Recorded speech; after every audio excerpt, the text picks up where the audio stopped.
And go. Ketatu, bonitatu, anya itinangan mo, magayon. Go.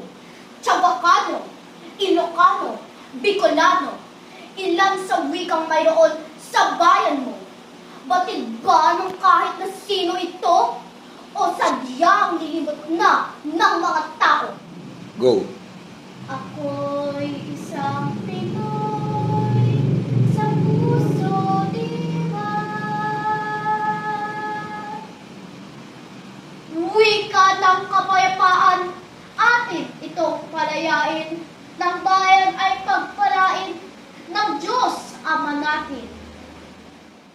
Ako'y Pinoy na mayroong sariling wika.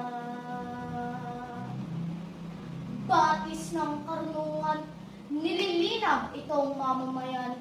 Alamin, gamitin, linangin, atin itong pagyamanin. Ako'y isang Pinoy sa puso't diwa. Layag, isinulat ni Donna C. Belardo.